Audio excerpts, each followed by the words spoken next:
Okay, everyone. So we're going to begin by repeating that mantra that I shared with you. And again, that mantra is everything is okay. I am safe. I am loved. I am supported. And so are my friends and family. And we're going to repeat that 108 times. And again, I encourage you to really feel the mantra. It's more than just words. It's a command to the universe, and it's a command to our nervous system. If you repeat this mantra enough times, every cell in your body will begin to believe it. And when the cells in your body begin to believe it, then your world will begin to reflect it. As within, so without. The world around me is a reflection of the world within me. If you're experiencing chaos and confusion and suffering and corruption in the world, as within, so without. If you're experiencing love and unity and oneness and connection and community, as within, so without. Don't worry if you're on one end or the other, because you're here and you're putting in the effort. No deeds go unpunished, good ones or bad ones, negative or positive. But there's no such thing, is there? All paths lead to the same destination. We're all walking home, whether we get there in this life or the next. So we're going to start the mantra now. Again, the mantra is, everything is okay. I'm safe. I'm loved. I'm supported. And so are my friends and family. We're going to repeat that 108 times. It might take us 5 or 6 or 7 minutes. So I just invite you to close your eyes. Get in a comfortable position. Let your body relax. And as you breathe, just focus on where the breath goes in your body. Does it go in your stomach? Does it go in your diaphragm? Does it go in your chest? Or does it go in your heart? Just become aware of where the breath goes when you breathe. And take some big, deep breaths.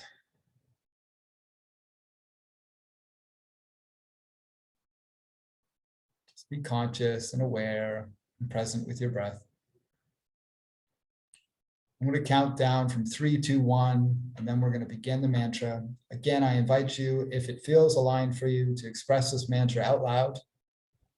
There's an ancient phrase, abracadabra, I create what I speak. Our words are magic spells. And so there are 15 of us on this call right now. And then there are those of you who are watching the replay. And we are creating with this mantra together. We are creating a new world. And although we might not see that world immediately, like a pebble in the middle of a lake, the echo, the ripple will eventually make its way back to where the pebble came from. Okay, are we ready? 3, 2, 1. Everything is okay. I'm safe. I'm loved. I'm supported. And so are my friends and family. Everything is okay. I am safe. I am loved. I am supported. And so are my friends and family. Everything is okay. I am safe. I am loved. I am supported. And so are my friends and family. Everything is okay. I am safe. I am loved. I am supported. And so are my friends and family. Everything is okay. I am safe. I am loved. I am supported. And so are my friends and family. Everything is okay. I am safe. I am loved. I am supported. And so are my friends and family. Everything is okay. I am safe. I am loved. I am supported. And so are my friends and family. Everything is okay. I am safe. I am loved. I am supported.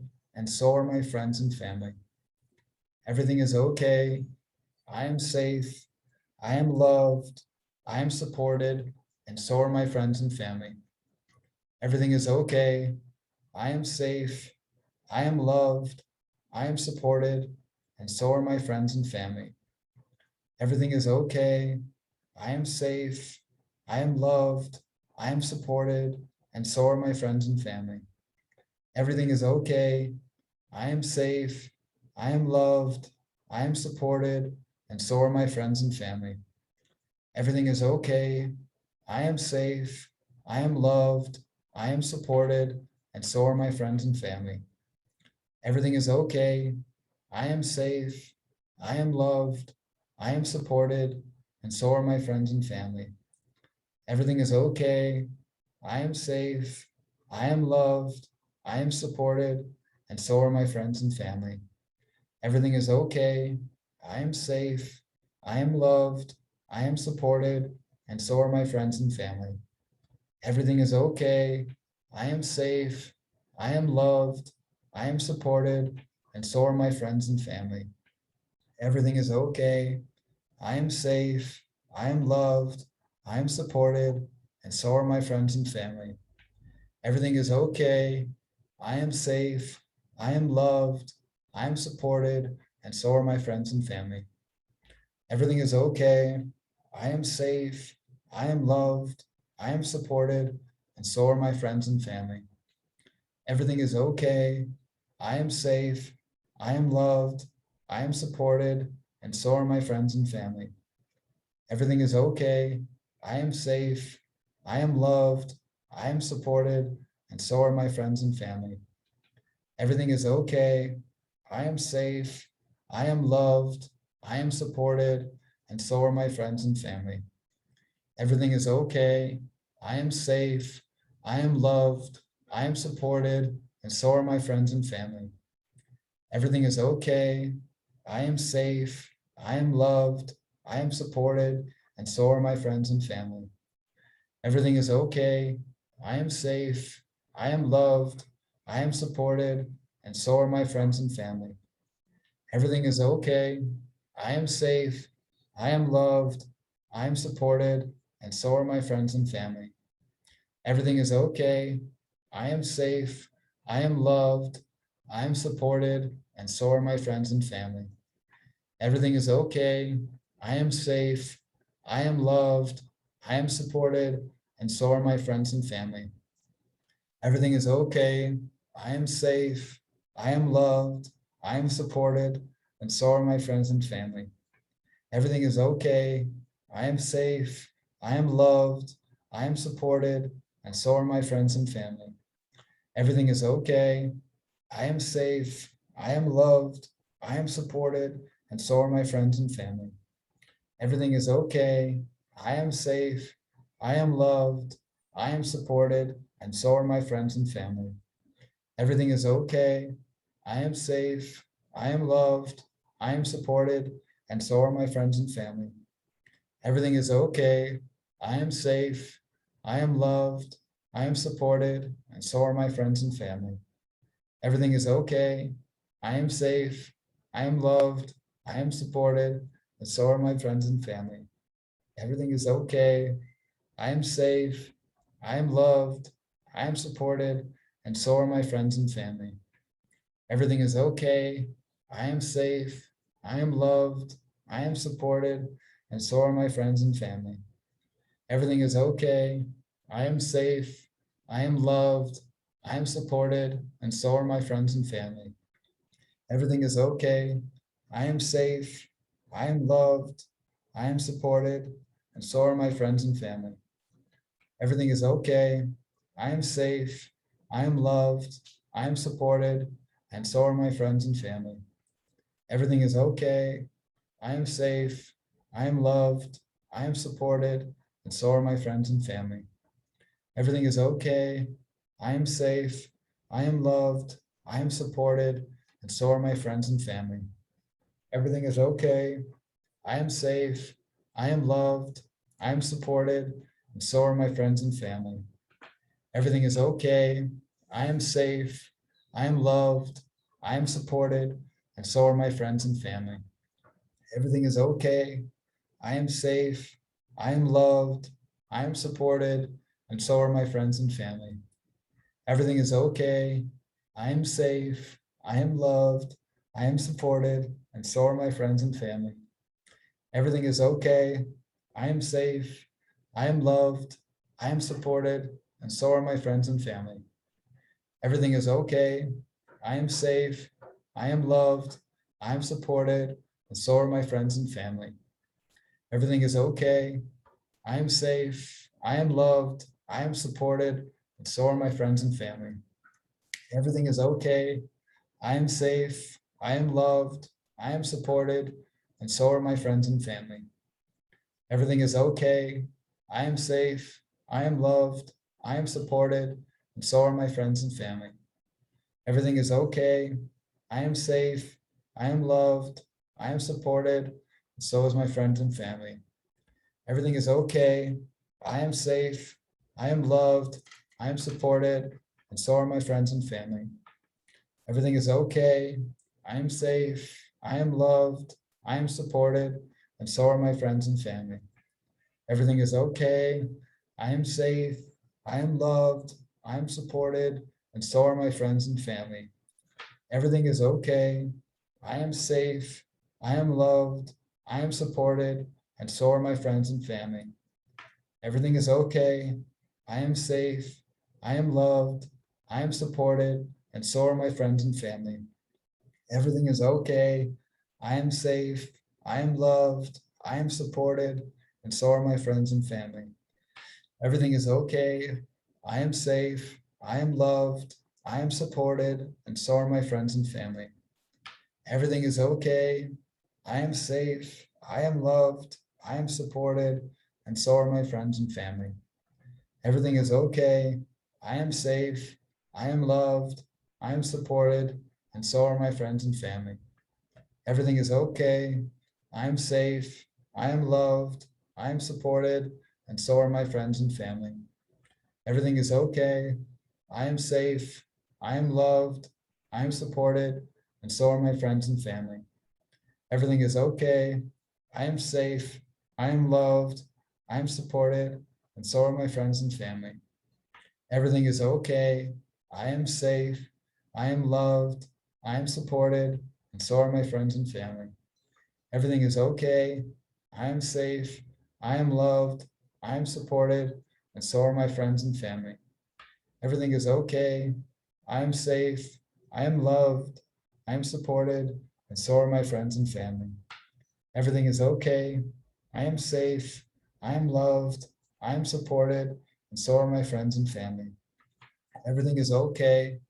I am safe. I am loved. I am supported, and so are my friends and family. Everything is okay. I am safe. I am loved.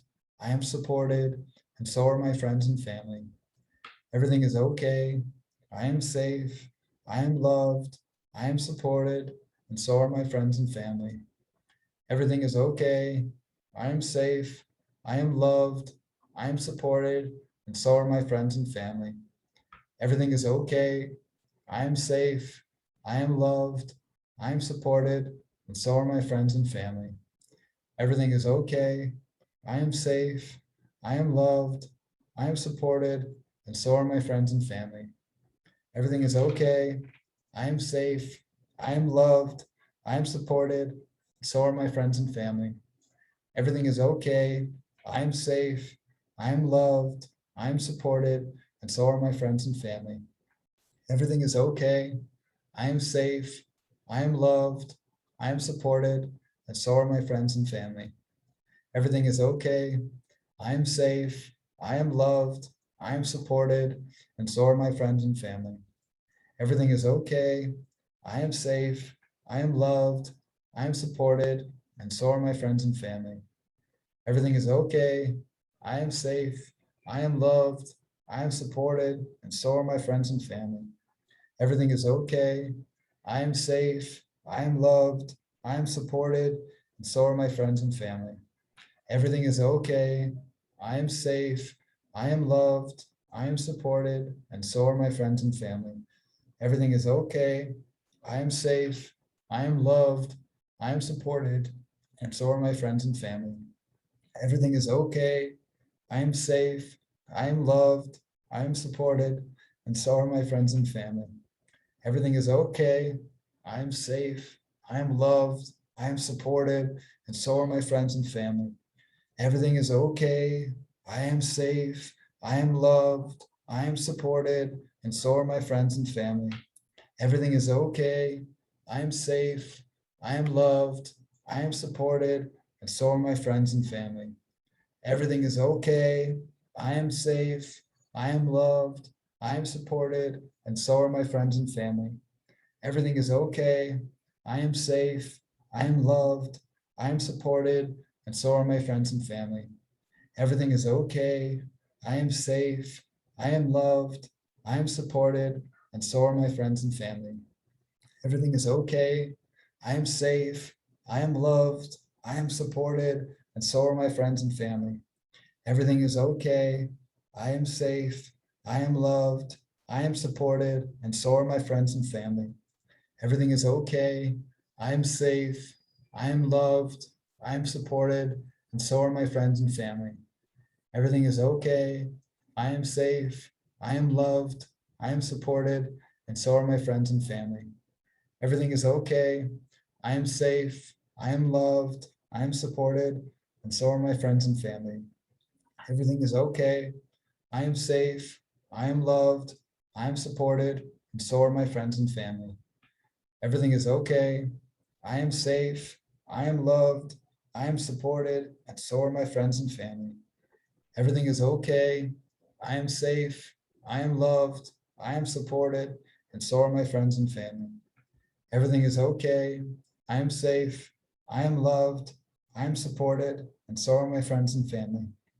Everything is okay. I am safe. I am loved. I am supported, and so are my friends and family.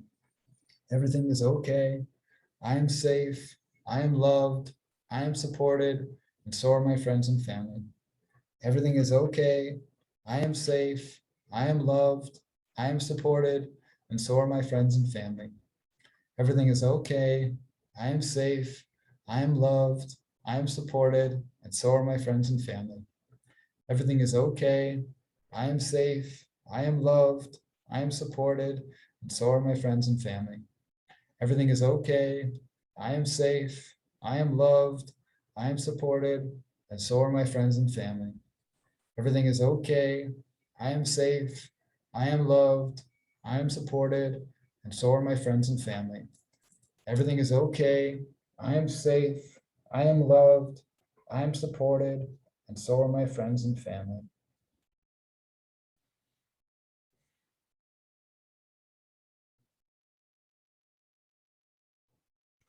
Let's take a big deep breath together. Let's breathe in and then just let go of the mantra.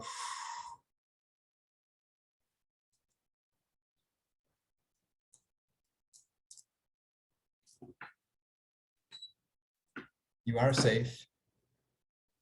You are loved. You are supported. So are your friends and family.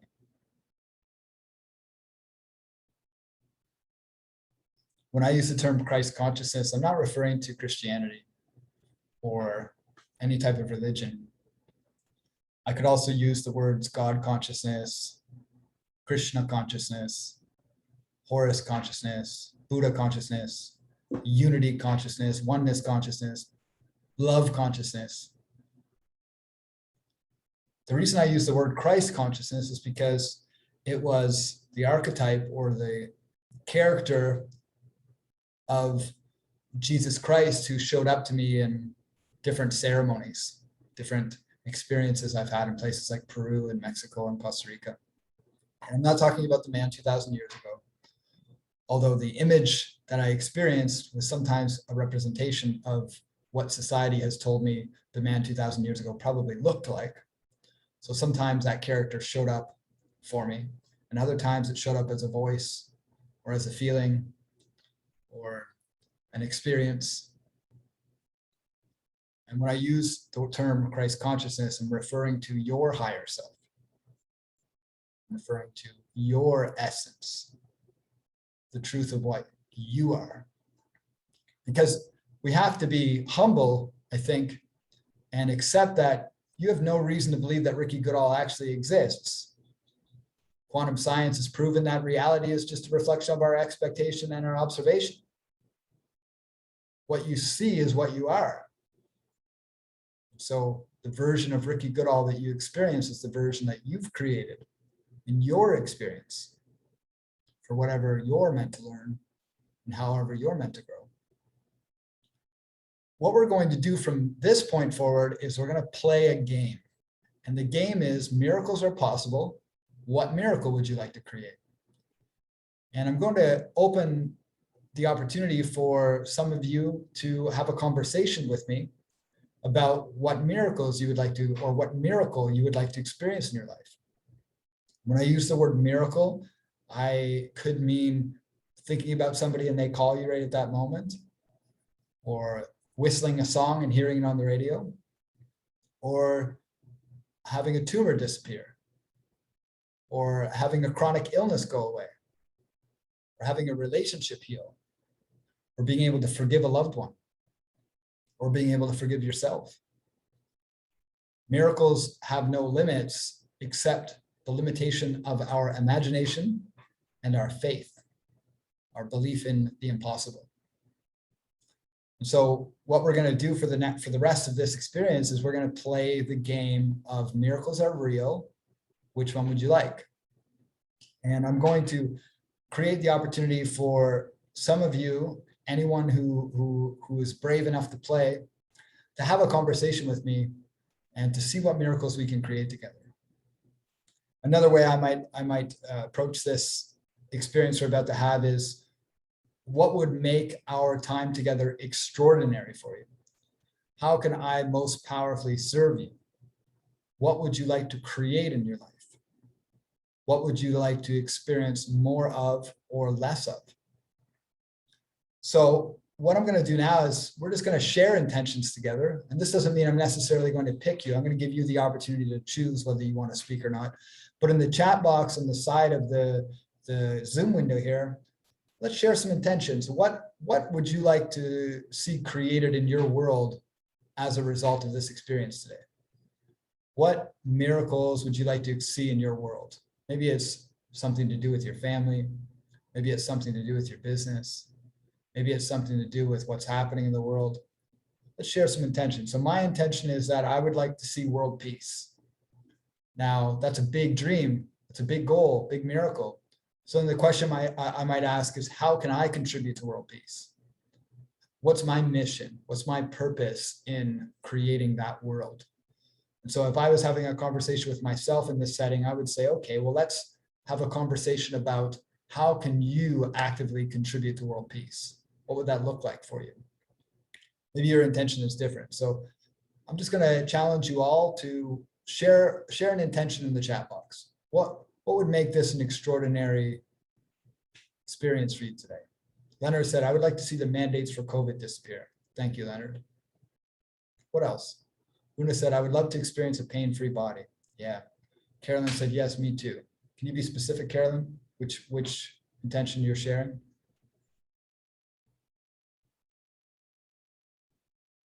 COVID mandates as well. Thanks, Carolyn. Vicky said, I would like to see more flow of love in others to experience more love in themselves. Carolyn said, coming soon for children. Yeah. Yeah, very, very bad is certainly one way to look at it. One way to see it. It's scary, especially as parents. I'm not a parent. I can only imagine what parents are going through right now, being afraid of what's happening. Mike said, I would like to increase vitality so I can be of service to people. Karen said, I would love to see the vaccinated and unvaccinated love each other fully with no judgments. Thank you, Karen. David said, for others to have a greater connection with nature. Thanks, David.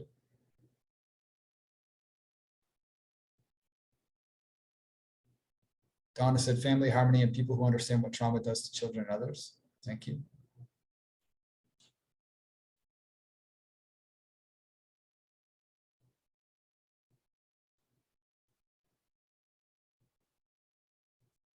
Wild Sparkle said, I would love to see more compassion for people who made a mistake. Yeah. Share that with you.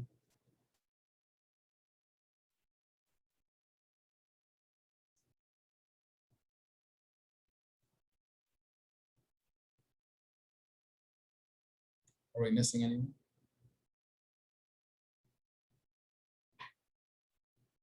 And he said, count all light workers and light warriors to prove that we're the global majority and have the courage to live heaven on earth now. Yeah, I share that with you.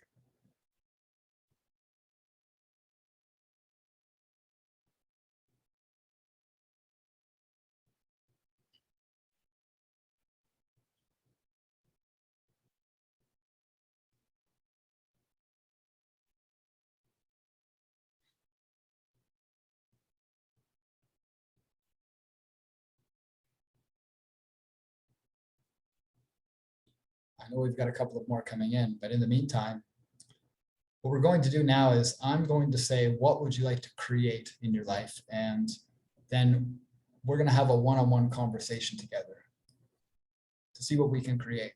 So I'd like to know by show of hands, or you can post it in the chat if your camera's not on, who would like to have a conversation about what can we create in your life? And we can create anything.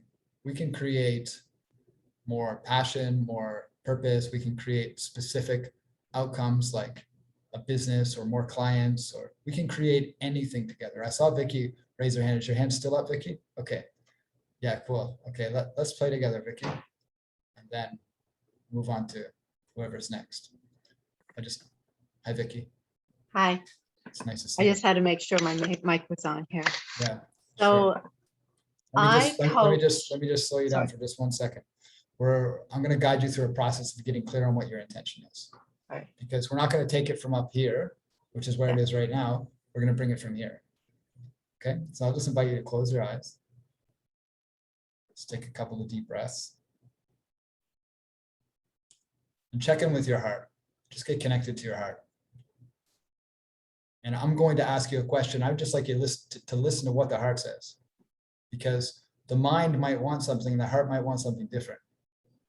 Now, the interesting thing is the mind will probably get what it wants if the heart gets what it wants. But if the heart doesn't get what it wants, the mind might not get what it wants. So I'm going to ask that question. I'd just like you to sit with the answer until it becomes crystal clear. You'll feel the click. You'll know when it's clear. And then you can open your eyes and tell me what comes up for you. What would make this an extraordinary conversation for you?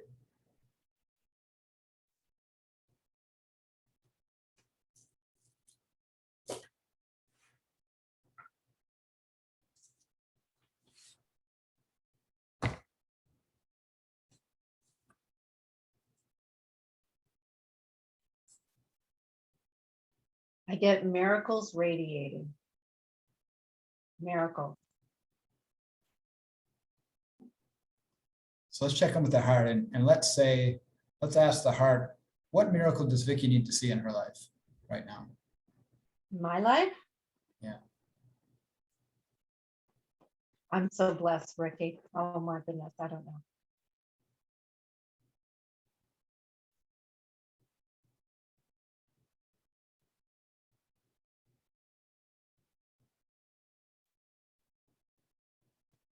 Unions.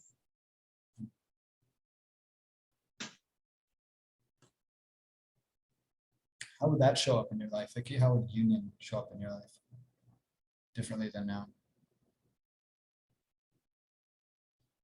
I coach 1,400 people, and so I'm live all the time, and many of them are in pain. Many of them are in full solutions. And I'm trying to coach them all in a way for them to understand that everything is really like mirrors of ourselves. And so all the separation, it's like everyone is creating separation. And so I guess for me is how to merge to make sure that we have more unity instead of the separation. See that we are creators of our miracles. Yeah.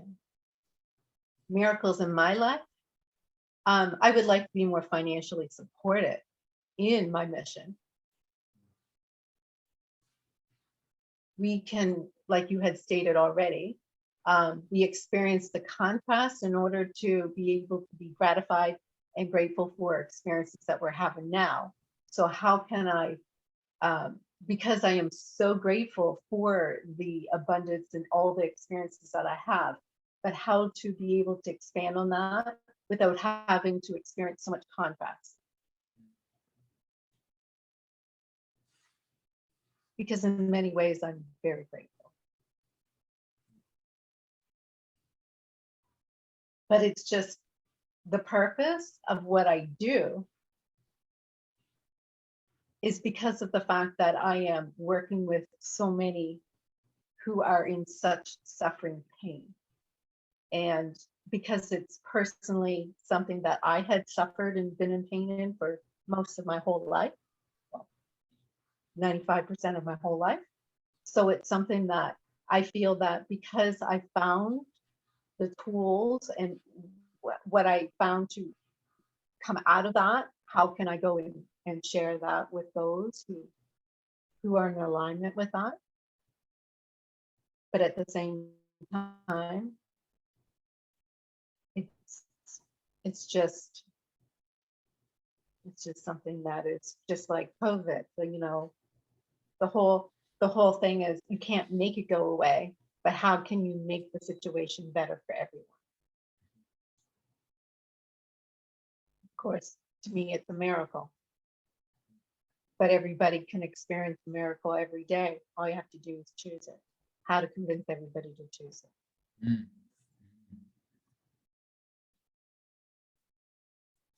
I heard you use the word convince.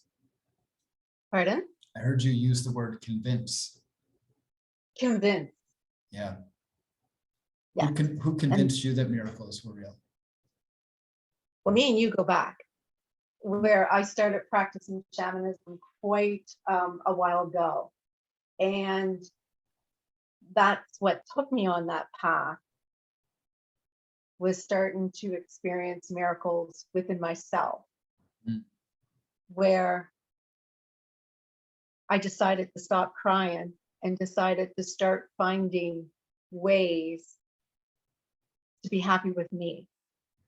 And when I started becoming happy with me, I started on this spiritual journey, and all the things that you discuss, I understand, I resonate with that too. It's my purpose, right? It's what I teach in a different way, different words, different formats, but we're on the same page. So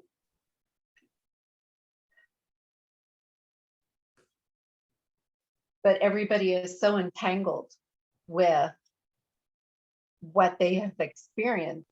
So for them to take themselves out of their experiences that they've been taught since they were a child, well, when the ego first started kicking into who they are right now, when they say, this is what I want, they can't wrap their heads around, you know, like the COVID, for example. The COVID situation is everybody is choosing. So there's this duality. You can be here where everybody can, like some people have said, let's go and make this intent of having all the light workers be able to make this a peaceful place, and how, you know, those who are not vaccinated to those who are vaccinated to be able to get along.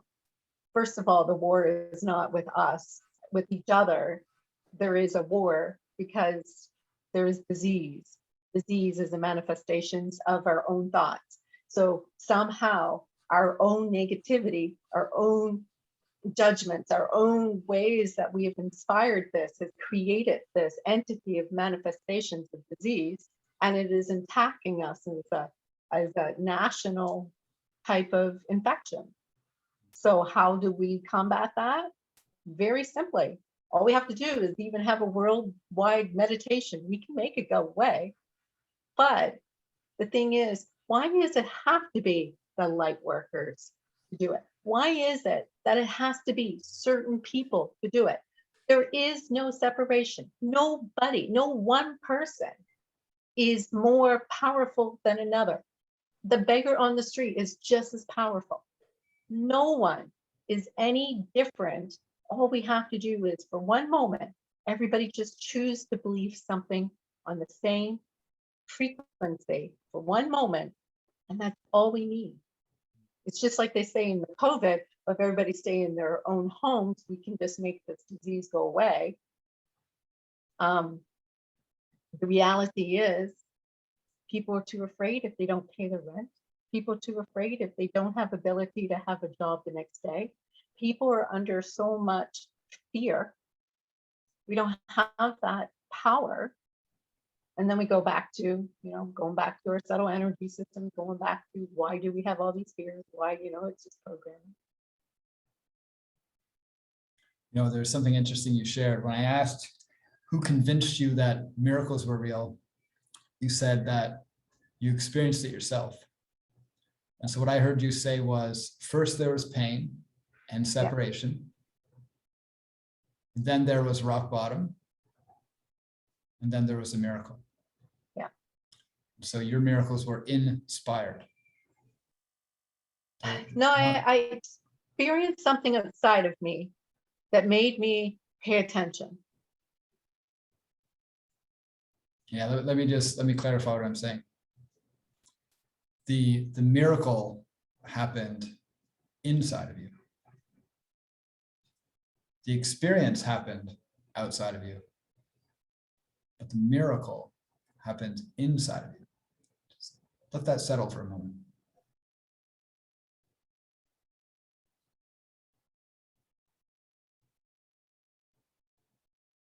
The shift is the miracle.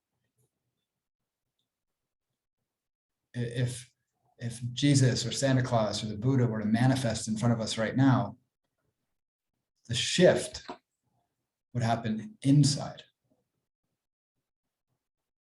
And the separation is the precursor to the shift. My brother, after he got out of a penitentiary, spent 4 years in a penitentiary. And some of the stories he told me were intense. And he said, sometimes God lets you hit rock bottom so you know that God's the rock at the bottom. We're looking at a society of people who have been in pain. And you know that pain, Vicki, because you've experienced it yourself. And it was your rock bottom that was the catalyst for change. It was the separation. The separation created space for the miracle and the shift to occur. And now I hear you say, well, everyone's creating separation. Everyone's already separated. Everyone's experiencing separation. They're experiencing separation. Yeah, because the separation was already there, wasn't it? It's hard for me to explain that, Ricky. It's kind of like I see things differently. I can't explain it.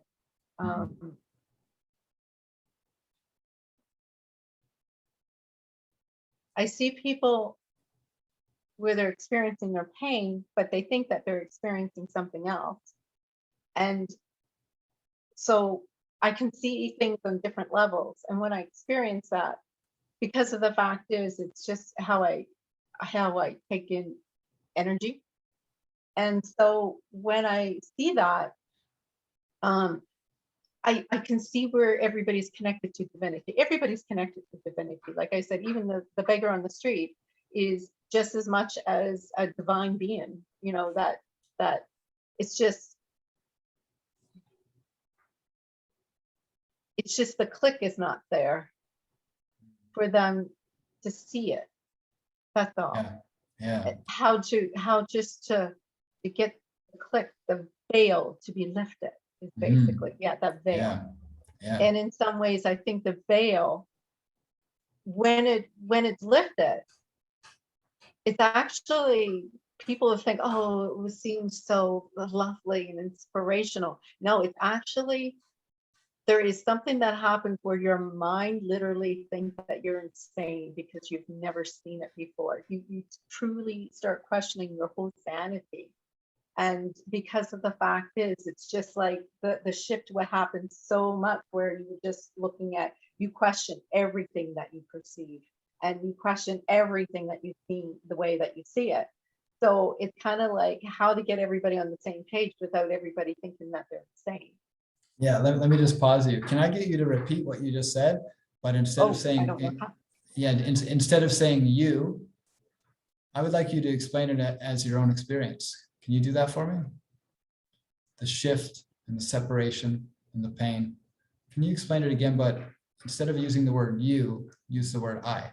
Tell me about your experience and what your experience was like of almost going crazy and feeling all of that. There has been times when Yeah. veils have lifted, shifted.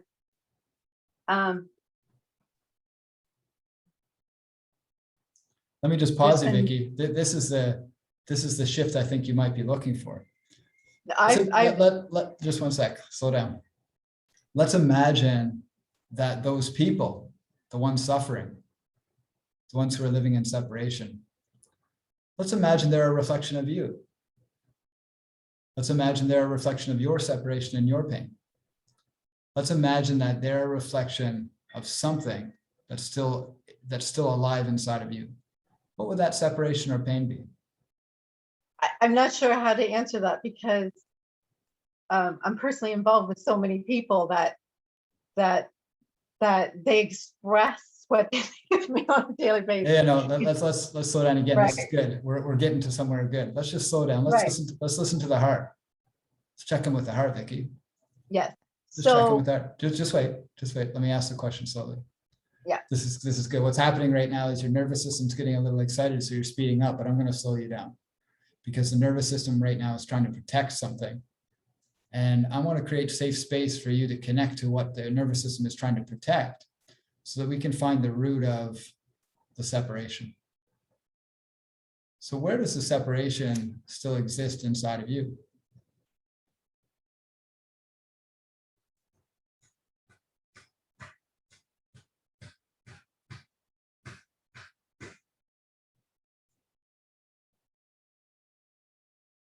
I like to keep myself grounded in a form of separation so that I can still be with my community. Hmm. I choose to be in a situation because when I come out of that situation, it's like being in a hospital where you're ill and you look at somebody who Can you use I statements? Let's try those I statements. Yeah, yes.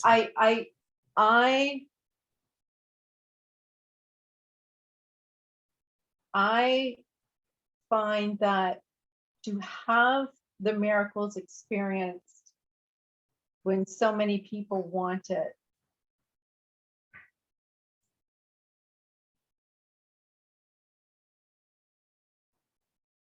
it's like me being a millionaire surrounded with poor people that are beggars on the street. Yeah. It makes me not feel shameful, but it makes me feel separate from them. Yeah. Yeah. So I've sabotaged my own life in ways to be able to say that I am compassion. Yeah. Does your poverty create abundance for anyone?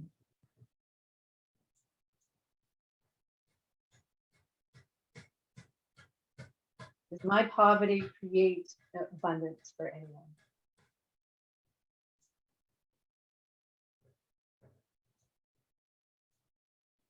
My poverty is intermingled with certain other things.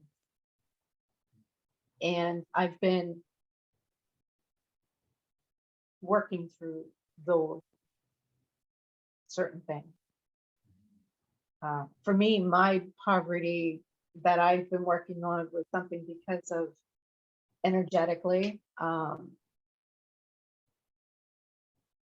went from a relationship living with a multimillionaire to back to supporting myself and giving endlessly because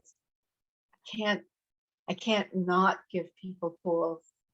And because I give, so many it free, everybody's just expecting that they can get it for free. But most of the people I'm working with are also in the poverty energetically because of their other pain. So when they're closing off relationships, they're closing off money, and they're closing off success, and they're closing off empowerment, and they're closing off their truths, and they're closing, like they're just blocking everything. So for me, I can see all of these things. So I'm giving them tools. And when they're done and they're ready and they got everything that they need, they leave. They don't stick around and say, hey, you helped me so much, I'm going to go and pay you for all the work you did. No, nobody does. Yeah. So can I reflect some things back to you? Sure. Okay, this is going to be a little deep. On one hand, I see you experiencing separation in your reality, right? You're experiencing separation. And then there's a story that there's no separation that exists for you other than separation from abundance and prosperity. And what I heard you say is that you've kept yourself at a lower place in your life financially so that you can express more compassion for others. And that's been a way for you to meet people where they're at. And I believe you that it's from a compassionate place. The question is, and you don't need to answer this yet, is compassionate for who? For you or for them? And there's a quote in the Bible where Jesus says, no one lights a lamp and puts it under a blanket. And it sounds like what you've been doing is you've been putting your light under a blanket because other people's light aren't as bright as yours. So you're dimming your shine so that they don't feel left out, so that they don't feel separate from you. And when I asked the question, does your poverty create abundance for others? I might have said, does your darkness create light for others? And when I asked you, where does the separation exist in your life? What I heard you say, not in these words, but what I extracted from what you said is the separation exists in your financial prosperity. And when I said, where's the suffering in your life? You said you were blessed, but then that was your direct answer, but your indirect answer or your subconscious answer was your suffering exists in your prosperity and your financial life. And when we're whole and complete, there is no suffering, not in our financial life or otherwise. So let's imagine that for the rest of this conversation, we can heal any separation that exists in your life, but only if you ask for it. What separation or what suffering would you ask to have healed in your life? Well, for me, anything that is light and great, it's, we have to realize there is always that part of us that is dark. We have to own up to the fact that part of us is dark. There are times when I accept I had a traumatizing childhood. There is subconsciously behaviors that may come out of me that is not always going to be perfect. I choose to challenge myself over and over again by, I choose the experiences that I have. And each day that I experience them, my soul doesn't like things easy. My soul chooses growth. I'm gonna pause you there. I think that's a story. Sometimes our ego creates stories to feel important. It's not about importance. Just one sec, pause for a sec, just slow down. Again, I'm just going to slow you down. The story that your soul wants you to suffer is why you suffer. It's not your soul, it's the story. Your reality is just a bunch of stories. It's just a bunch of stories. And you can feed those stories or you can starve the stories. Mm-hmm. The stories you feed will be the stories that thrive, and the stories you starve will be the stories that die. If you want to suffer, I'm not going to stop you from suffering. What I'm saying is you suffer not for anything predetermined or predestined. You suffer only because of the stories. Now, if you'd like, I can help you challenge those stories and we can change those stories, and I can help you understand when those stories got created. And I'll tell you, they're in this life. They're not before this life. I can already feel where some of them, I can feel some ages too. I can help you deconstruct those stories and create new stories. Or if that feels like it's enough for now, we can just stop there. But it's the stories that create suffering, not anything else. So where would you like to go from here? What would you like to create from this moment forward? So I guess what my question is when I was receiving everything. And so there was that time when I was everything was there. Everything I wanted, ever dreamed of was all there. It was the most stressful time. Yeah. Have you ever read the book, The Big Leap? It's a wonderful book by the man, Gay Hendricks. It's about our upper limit, he calls it. Those of us who experience trauma or painful situations in our childhood, we have a capacity for happiness. We have a limit to how much happiness we can feel.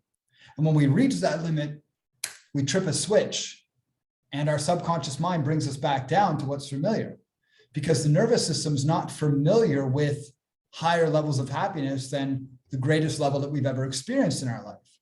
So everything could be perfect. I experienced this in my MMA career. You remember, everything could be really beautiful, really amazing, really great. And then all of a sudden, somebody passes away, we go bankrupt, we get ripped off, somebody leaves us, we get abused, we get robbed, something happens.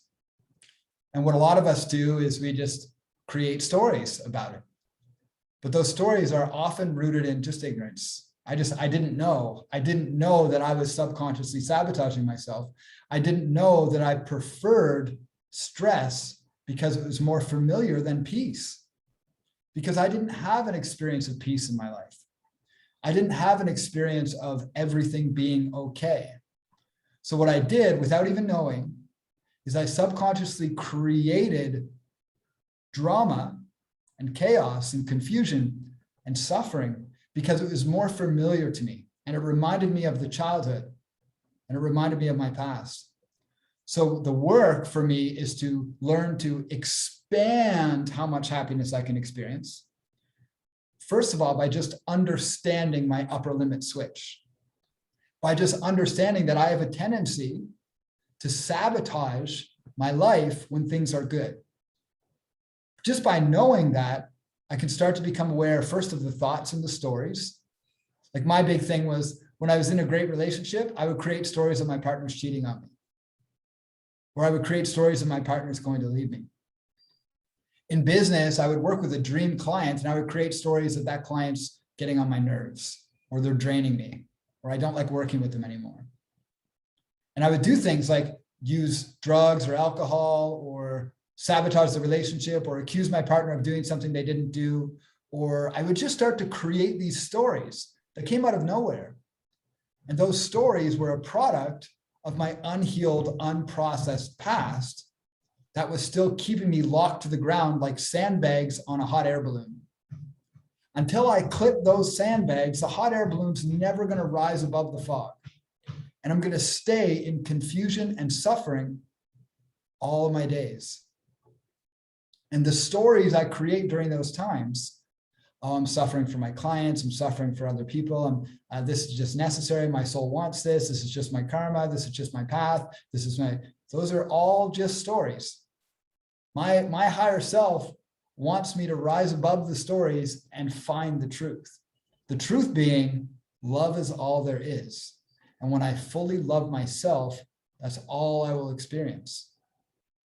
And so when I suffer, it's because there's a part of me that I haven't had the opportunity to learn to love yet. And there's no other reason that I suffer.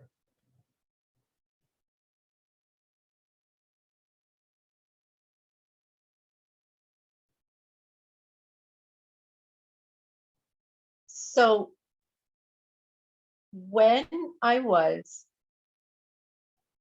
in the vibration of being surrounded with financial abundance, and wealth and a perfect relationship.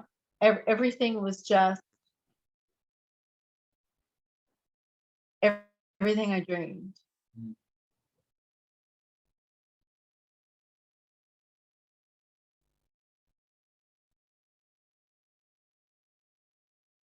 But the people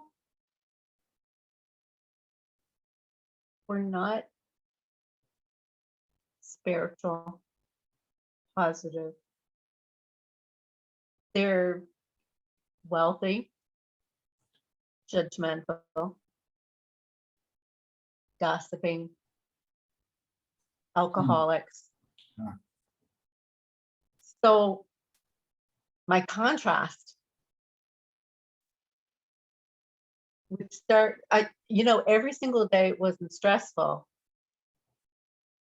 until I became stressed, always trying to be perfect, but hiding who I was. Yeah. So I can feel somewhat blended in. Yeah. Yeah. Let me just pause you again. I'm going to reflect something back to you. Okay. Is that cool? Can I reflect something? Yeah. Actually, Go ahead. I'm going to play a game with you first. I'm going to say, this is called a sentence stem. I'm going to start a sentence and I want you to finish the sentence with whatever comes to mind. Okay. Sure. Okay. Ready? Yeah. Rich people are. Selfish. See, that's a story. Wealthy people are. They're generous. So that wasn't the story, though, was it? No. No. You're asking me. This is what's coming up. I'm going by the experiences I had. No, generous. I hear that. I hear that. Yeah. So what I heard with generous was generous, like there was a question mark at the end of it. But the selfish one, that was direct. There was no hesitation there. What I heard you say, the reason I asked that question is because when you were explaining the people that you're around, you said they were wealthy, judgmental, gossipy, and you told those things as if they were all related. Now, the reason I'm bringing this up, Vicky, is because earlier in the conversation, we talked about how your financial life is not as abundant as you want it to be. And if rich people are selfish, do you want to be a selfish person?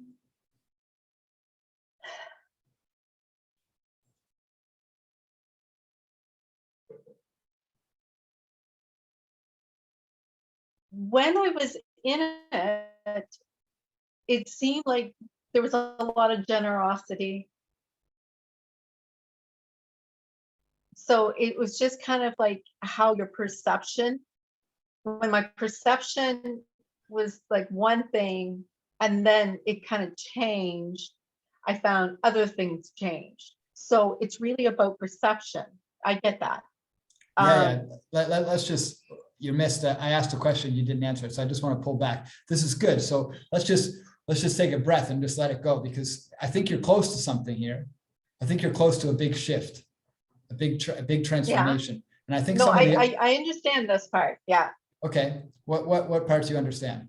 I'd love to hear it. So and I'm just curious to see how you're doing this process. These are realizations I have come through this year.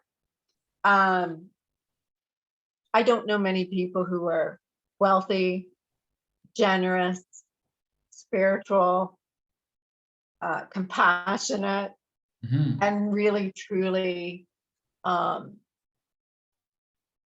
healers. Yeah.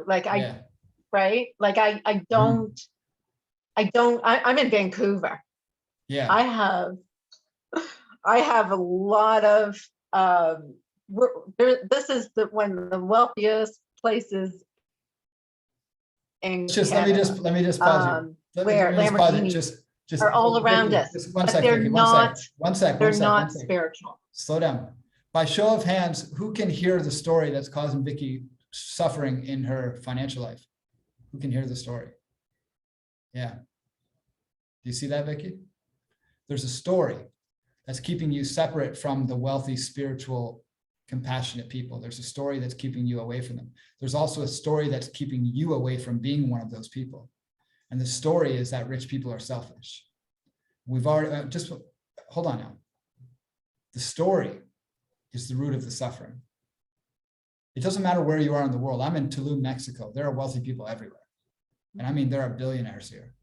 And I was just in Nosara, Costa Rica, and there are billionaires there too. But I don't see the greedy ones because I see a reflection of me. I attract people that are a reflection of me and my energy. I don't see the greedy, selfish people, judgmental, gossipy, addicts. I don't attract them into my energy because that's not what I am. I attract the wealthy, spiritual, loving, compassionate people. Now, I used to have a story that rich people were greedy, wealthy people are selfish. I used to have that story. That story was what kept me from wanting to be wealthy, because subconsciously, my inner child never wanted to be a selfish, greedy person. So if I had a belief that rich people are selfish and I don't want to be selfish, then the default of that belief is that I don't want to be wealthy. And so that was the story that kept me from reaching experiences of wealth and prosperity and abundance in my life. So I'm just going to pause you there. I'm going to take you off the hot seat for now, and I'm going to circle back before we finish. I'm just going to let you settle on that for now. And I'm going to check in with somebody else, and then we're going to come back around. I'm going to see what comes up for you. So I'm just going to take you out because it feels like it's heating up for both of us.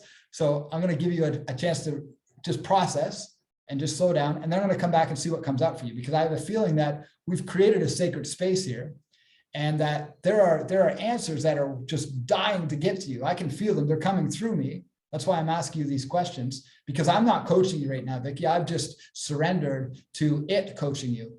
And it really wants you to experience abundance and prosperity, because the more wealthy you are, the more wealthy your clients are going to be. The more prosperous you are, the more prosperous those 1,400 people you work with can be. But you can only take your clients as deep as you've gone yourself. So if you really want your clients to experience prosperity and abundance, the only way is for you to get there too.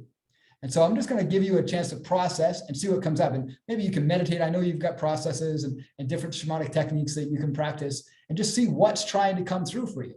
What miracle is trying to present itself in your life right now? Because there is one there. I can feel it, and I think you can feel it too. So I'm going to give you the opportunity to just process and just connect and just see what comes through. And then I'll check back, okay? Okay, thanks, Vicky. Thanks, Ricky. Okay. Who else would like to play?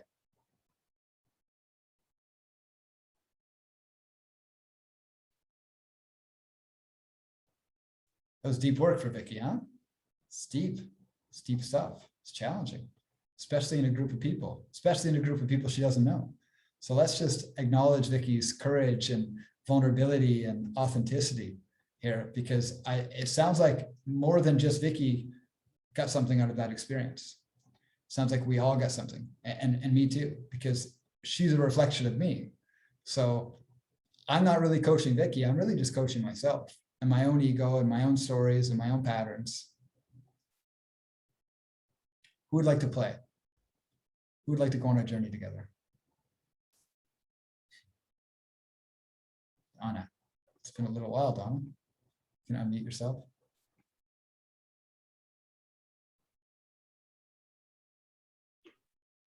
Hello. Hi, Donna. I can hear you. Hi. Hi, it's been a little while, huh? Ricky. Good to see you. Good to see you It too. has been a while. I think one of our last experiences together was your ceremony, wasn't it? I think so. Yeah, that was a very powerful experience for both of us, wasn't it? Oof, it sure was. Yeah, we've Yeah. had a few of those. Yeah, we have. Yeah. How can we play today, Donna? Well, when you asked the question of Vicky, what miracle she was looking for, I was thinking, my journey, and I'm kind of looking. I wrote down some things. I was looking for love, self-forgiveness, authentic self-expression, being able to not be so afraid of being vulnerable, and to share my true self with my family and others, and my journey, and to be able to help other people that have suffered as I have, and I'm still on that same path. I'm doing a lot of work. And the thing is, yeah, I'm still struggling with some things. I'm still struggling with some addiction issues. As Gabor Mate, his definition of addiction is what I go with.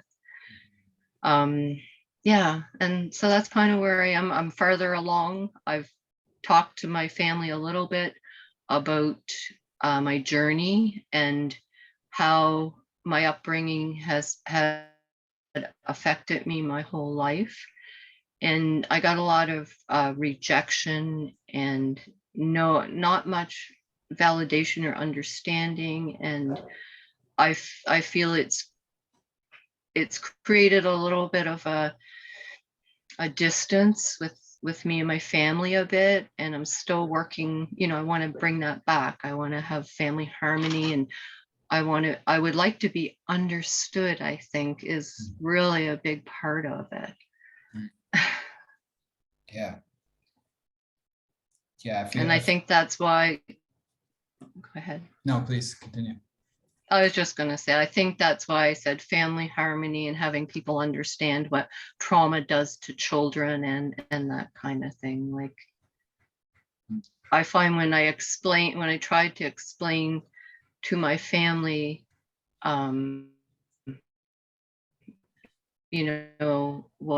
how I feel and why I'm in therapy and why I'm doing all this work, they don't understand it at all.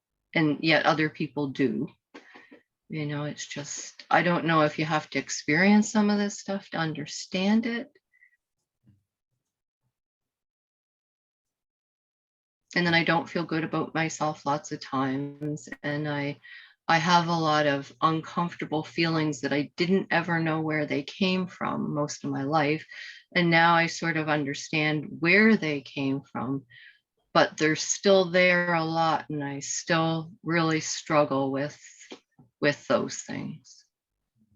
But I have moved forward a lot in that I do have some deep, authentic connections where I don't have to hide who I am and who I was, and my relationships are changing, but it's still a work in progress. And my closest family members are my biggest challenges in a way. Like, we love each other and we get along, but they don't really get me. And I try to help them understand without hurting them.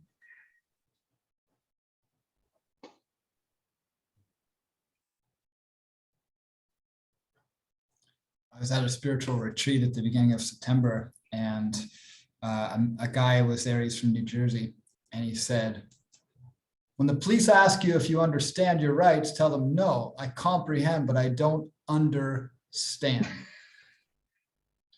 Because understand puts somebody over somebody else. Mm-hmm. And when you said, I don't feel understood and they don't understand, I'm wondering, Yeah. Are you putting yourself below them because they don't understand you? I think so, definitely. I feel inferior to everybody almost, and especially my family members. And I did talk to my brother, who basically had a different childhood than I did, about my childhood. And I said, and because of that, I've kind of suffered, my whole life. And I haven't been totally open with him about my addiction issues. I haven't said that part of it too much, but tried to explain how I'd feel. And he just says, well, that's not true. You can't feel that way. It's like, well, I do. I did. That's not true. That's what he said to me. That's not true. It is for me. Yeah. Yeah. I'm hearing a couple of things. Can I share them so far? You absolutely can, please. The great thing about working with Donna, everyone, is I don't really have to do a lot of work. I just have to tell her what I hear, and then she figures it out all by herself. Oh. So it's my favorite part. So I heard you say. Oh, now you put me under pressure.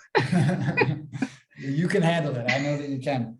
Donna said that Oh, thanks. her intention is love and self-forgiveness and to share her truth with her family. And that she feels rejected, and that she wants to feel understood, and that it's her closest family that she suffers the most with. And then she mentioned her brother. She said she wants to share her truth with her family, but then she said she hasn't told her brother about her addiction. And she feels rejected. Donna, if I don't share a truth with you, who's rejecting me? You are rejecting yourself if you don't share a truth with me. Yes. Yeah. And if That's I what reject I've done. Yeah. right. If I reject Absolutely. myself, what am I going to experience from those around me? Rejection. Yeah. Mhm. And I've rejected myself my whole life. I've tried to change all my adult life. I've tried to change who I am. I don't like how I feel or how I've always tried to show up as somebody else. Yeah. And you needed it, and it worked for a while. Yeah, I did need it. I needed Yeah. it to be safe. Yeah, I did. As growing up, I needed to be that perfect little girl, or I would get in a lot of trouble and hurt physically. Yeah. Yeah. Are you safe now? Yes, of course. So- Yes, I am. So what's the benefit? What's the benefit now then? The benefit would be to share who I am, and then people will know who I am authentically. Yeah, yeah. But I'm afraid that they will reject me. Yeah, it's good. I'm excited for Donna because I can feel it. I can feel that she's close. What I meant was, what's the benefit of not sharing your truth now? Because before it was to keep you safe, which was necessary, but now you are safe. Mhm. So what's the benefit now? Right. I think I want them to think, to have a good opinion of me. I think it's like I want them to think that I'm okay, I'm together, nothing bad happened. I had to hide my wounds, I didn't want them to know I was wounded, and I didn't even know I was, but I think to protect them maybe in the relationship, because if I show up as the hurt Donna, they don't like it. I tell them, yeah. Like I said, I had a talk with my mother and told her a little bit how that time when her and my dad were both, alcoholics for a number of years. And, and the first words out of her mouth were, "I knew you held that against us." And I was like, no, I didn't hold it against you ever. I thought you guys were fantastic. You got out of that and you did a great job. And I understood why after a while. But during that time, I didn't feel loved. I didn't think I was loved. Yeah. I thought that, children, I thought that's why it was happening, was that I wasn't loved, and I didn't hold it against them. Yeah. I got hurt, but they don't understand. It's not like you hold a grudge and they hurt me, and it wasn't like that. I forgave them, but because we didn't ever talk about it. Yeah. So let's I'm gonna play an analogy I'm game. on stories. No, this is good. But you already know, so it's fine. It's okay. Have you ever had any surgeries, Donna? Yes. Yeah. So during that surgery, was the surgery a positive outcome in the end? Always. Yeah. Was there pain during the surgery? No. I mean, I didn't feel it because I was anesthetized or whatever. Sure. Yeah. Was there pain? There was, if I was awake, I'm sure. Right. And was there pain yeah. after the surgery? Yeah, exactly. So sometimes when it comes to removing the spiritual tumor from somebody and from ourselves, a little bit of pain is sometimes necessary. And so your parents and your brother, when you share this truth, it creates pain because they're not fully ready to accept it. And you have two options in that moment. You can retreat and say, "Oh, I want to protect them. I don't want them to feel pain." Or you can serve them and you could say, "This might be a little bit painful, but I need to express this for both of us. I need to express this because it's important for me." When I create space by sharing my vulnerability, I create space for others to share their vulnerability. You do. I think I might have told you this story before, but when I was in my healing journey, when I was living in Timberley that time, my dad moved from New Glasgow to Dartmouth, which for those of you who aren't from Nova Scotia, it's about 90 minutes away. And I wrote him a 6-page letter typed about all of the stuff that happened in my childhood. And I was effing nervous to read it to him. I betcha. And I read it, and let me tell you, it was some deep stuff. And he cried, and I cried, and it was a really intense experience. 2 weeks later, he was drinking more than he had in a long time, and I didn't understand why. And I said, Dad, I went to his house. I said, Dad, what's wrong? Why are you drinking so much? He's like, oh, no, it's nothing. It's nothing. I said, Dad, what is it? Why are you drinking? Finally, he said, there's something I just never told anyone before. I said, well, what is it? And he told me that he'd been sexually abused at 9 years old by his uncle for 2 weeks straight. And he never told anyone. He held that in his whole life. When I shared my vulnerable, painful truth with him, as hard as it was for him to receive it, it created space for him to share his vulnerable, painful truth with me. And sometimes when we share our vulnerable, painful truth with another person, it hurts at first. But sometimes we need to cut the stomach open to remove the tumor. And I Rupture remember, and repair. yeah, you and I have talked about this relationship with your brother before, and these challenges that you've been through. And so when you say that you're protecting them, I want to call bullshit on that. You're right. You're not really protecting them, are you? Nope. Protecting me. And you're not even protecting Absolutely. yourself, are you? Because you're still feeling pain. Not well. Not well, no. That's right. Yeah. Yeah. It's a disservice to everybody. Yeah. So sometimes the evil we know is better than the evil we don't. Yes, absolutely. We choose to stay in pain to avoid the pain we don't understand. Yeah. So when you said that your goal is to share your truth with your family, but you're afraid to be rejected, what we learned is that who's rejecting who? Yeah. Me rejecting me. And so what are they reflecting back to you as a reflection of your own self-rejection? That rejection. Yeah. And who are they actually rejecting? Themselves. Themselves. So by you no longer rejecting yourself, what will they eventually have space to do? Accept themselves. Yeah. Yeah. See, when we forgive others, we forgive ourselves. And when we forgive ourselves, we forgive others. And when we forgive others, we create space for them to forgive themselves. When we forgive ourselves, we create space for others to forgive us. Yes. It's all a reflection. It's all a reflection. Definitely. Yeah. It doesn't always happen. I think right what away. I hoped. No, it doesn't happen right away. I've been at this a couple of years, as you know, slowly but surely. And I haven't gotten to that point with them yet, but I've been doing it so carefully, trying to protect myself. And I think what you said happened to your father there, where he started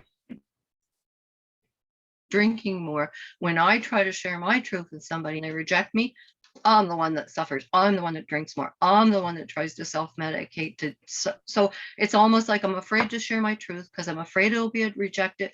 And then I'll have to be stuck with more pain myself that I'm trying to get rid of. And it's a vicious cycle. Yeah. If the spiritual tumor gets irritated because we're playing around with it, but we're not removing it, sometimes it gets irritated. Yeah. And sometimes it creates even more pain because it's trying to say, stop playing with me, get me out of here. Exactly. Get it out. Yeah, definitely. When you said that your intention was self-forgiveness, what do you need to forgive yourself for, Donna? For being unauthentic, for not living from my heart, from not expressing myself, from not, just, I wish I had years ago. Well, I didn't know what was wrong with me. So I did try to get help and stuff. I did tell people what was wrong with me. I did say, I have addiction issues. I did say, please help me. But nobody could because I guess I didn't know myself. I didn't even know your childhood could affect you in adult life. So I just discounted those first 18 years and never ever talked about them ever to anybody. I mean, I talked about the good. If you had have known what you could do 25 years ago, would you have done it?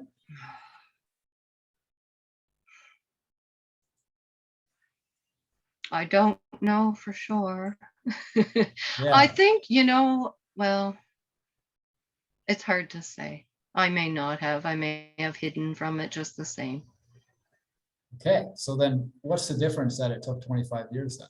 Yeah. Yeah. What's the I difference? think I'm just mad at myself for making myself suffer all those years. I think I'm, yeah. So who do you need forgiveness from? me. Yeah. Do you forgive yourself? Yes, I do. Did you all hear that? Yeah. Yeah. I forgive myself. Starts there, Donna. I know it's so hard. It's almost like I need somebody else to forgive me first. Mm.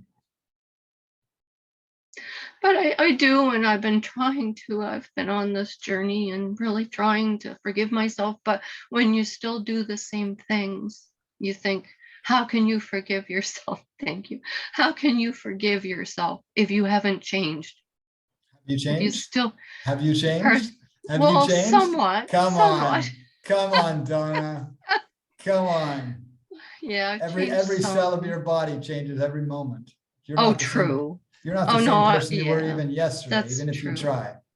I guess it's the whole authentic and addiction piece that really, I mean, it has gotten better, but it's still such a work in progress, and it still hurts me so much that I hurt myself. And Yeah. that's what I was mad at the other people for, or that's what I had to forgive them for, was hurting me. So yeah, I'll have to forgive myself. Well, you already did. I did. I forgive me. Yeah. Yeah. Yeah. Listen, addiction is a journey. It is. And I don't know if you read my email recently. I'm in a recovery program for my I own did, Ricky. Yeah. addiction to escaping uncomfortable emotions. Now, for some That's people, what that it looks is. like alcohol or that looks like drugs. It's all the same. It's Yeah. all the same. For me, it looked like Yeah. social media or television or Yeah. medical cannabis or Yeah. plant medicines. It looks like lots of different things. Yeah, it has And- for me too. Yeah, and in this group, it's a consciousness-based recovery program. It's not a AA or an A-based. And what they say is, they don't say I am so and so, I'm an addict. They say I am Ricky, and I am on a never-ending journey of recovery and self-discovery. I love that. Because we are. You're not Yes. Donna. That's just the No. character you're playing. Exactly. You're on a never-ending journey to discover who you really My are. true self. Yeah. And you Yeah, know that how hurts. Gabor Mate says the opposite of addiction is connection. Connection. Yes. I Yeah. do. Yeah, and here you are, connected. I am, yeah. And I am connected to some I'm connected to some of my friends more than I ever was. I'm able to open up with them and say, look, this is who I am and who I've been, and this is why. But they don't reject me. They say, oh my gosh, you poor thing. Look at what you've been through. I love you. Let me hold you. That's what they say. And yet my family says, no, that's not true. Yeah, Okay, but it's still almost like the people that were there and saw it. Go ahead. well, yeah, I just wanted to do a pattern interrupt and just remind you who's rejecting you in your family. Me. Yeah, remember, and this is for the rest of you too. It's so important to remember that our family are not separate from us. They are just the closest reflection to us. So they are the ones that will reflect back our ugliness more than anyone else. When I get triggered by my family, it's because of the aspects of myself I haven't healed yet. That's it. Yes. It's the aspects of myself I haven't accepted yet. When I fully accept myself, I don't require acceptance from my family. I don't require approval or validation from my family. If I reject myself, you can bet that those closest to me will reflect back that rejection as a way of giving me unconditional love. The mirror is going to tell you that you have mustard on your face. It's not going to pretend you don't. Right. The mirror is compassion. Mm. The mirror is acceptance. Yes. And until we take the mustard off, it's going to stay there, and the mirror is going to continue to show us. And the family in this moment is a reflection of me yesterday. So if I want my family to change tomorrow, then I have to change in this moment. Yes. Yes. Mm. So what's the game plan, Donna? Well, I think the game plan is to keep going and keep sharing, and things are changing, but I'm gonna have to be a little more authentic and try to be authentic and express myself. And the biggest thing for me is the rejection, and it's Yeah. self-rejection, yes, because I've Yeah. hid myself all these years. So self-love, self-forgiveness, just continue to work on that. Yeah. Did I ever share the forgiveness letter with you? Did I ever share that assignment with you? I don't I'm not, remember. Okay. I'm not sure if you did There- or not. There's a powerful assignment that, or letter rather, it's a ritual really, that I learned and I've used it in my family relationships, and I've actually used it with tons of people in my life. And there's a specific way to write a letter to somebody. What I get clients to do is write the letter and then read it to the person. In your case, it might be your brother. And it's written in such a way that it gets through their ego's defenses so that they don't get triggered as easily. Yeah, The way it kind of works is it's 4 parts. And in the first section, you write everything that you're grateful for about that relationship. Everything you can think that you're grateful for. In the second section, you write everything that you want to take responsibility for, everything that you want to apologize for. Everything. And then in the third section, you write everything you want to forgive them for. And then you finish with what you're grateful for again.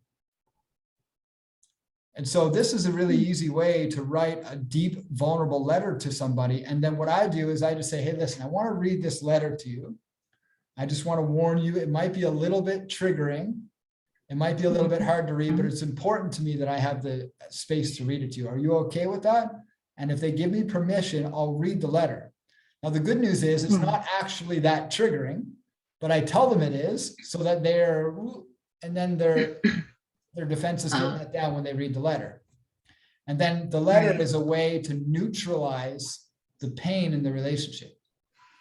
So in your case, it might be something like, I apologize that I didn't admit that I was addicted to alcohol. And then he can't say, oh, no, you weren't, or that's not true. I forgive you for not trusting the experiences that happened to me in my childhood. So it's sort of like this way of delivering the truth to somebody so that their ego can receive it. And then what happens is when I write it, I'm transferring the energy into the paper. And then when I read it, I'm transferring the energy out of my voice, and I'm allowing myself to express and to release and to let go. And when it comes to your mother or your brother, these could be opportunities. And you can start by doing the letter and not reading it to them, just reading it out loud to yourself. I would have to do that. Yeah. Yeah, and it's a very powerful experience that can really help start releasing and shaking things up. Yeah, thank you. My pleasure. So, what's the next step, Donna? What's the action step that you're taking away? I'm gonna write those letters. Yeah. First of all, and yeah, definitely. And I have forgiven myself, and it's okay to share my authentic self with people and talk about my experience, and if they want to reject it or whatever, then that's up to them. I can only say how I felt and how it was for me. That's all I know. They have their own stories, and maybe they can share those with me, and I'm sure it was horrible for them too, some of it. Yeah. And it might not happen right away. You might share it. They might get triggered by it. They might not talk to you for a week or two. And then you might be surprised at what happens next. Yeah. Because remember, they're a reflection of you. Of And me. Yeah. your reality, it has to start from you in order for it to change out there. You know my story. I didn't have a relationship with my family before I started this journey. Now I talk to them almost every day. And if any of you have heard my whole story, I wrote it in my book, The Rise of the Authentic Self. You can find it on YouTube. It's free to listen to. I had a really tumultuous relationship with my family. Trauma, drama, chaos, fighting, jail, police, violence.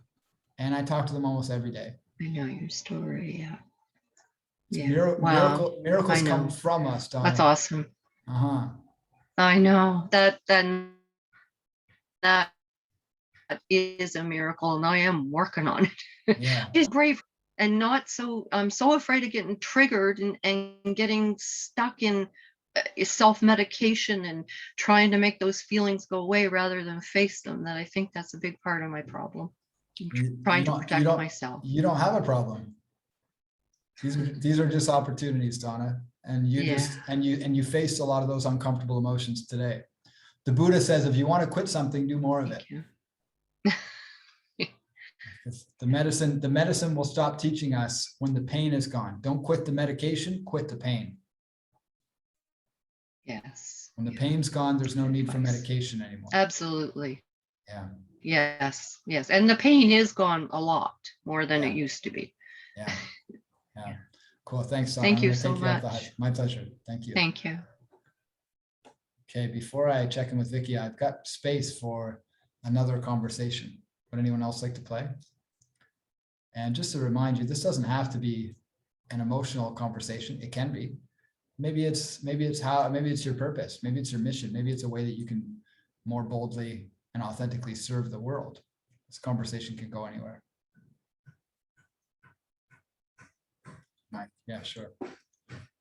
Just you can unmute yourself, Mike. Hey, Mike. Hey, Ricky. How can we play today? What did I write? I guess increase vitality. So I can be of service to people. Yeah. And I say that because, I don't know, years ago, I felt like I dug into my own healing and cultivated a lot more self-love and acceptance of myself and whatnot. And then the last maybe year or so, I feel like I've gone backwards on this. So before I was coaching people, and I feel like I had so much to give, and I felt like just awesome messages would come through me, and I'd have a loose outline of how I wanted to help this person, but during the session, really some great stuff would just pour out, and I was always so thankful and amazed by it. But in the past year, maybe about 8 months ago, I had to stop coaching because it was just sucking too much energy out of me. I was just being very hard on myself, perfectionist, thinking I was spending so much time prepping for each session. In the session, I was really like more in my head than in my heart.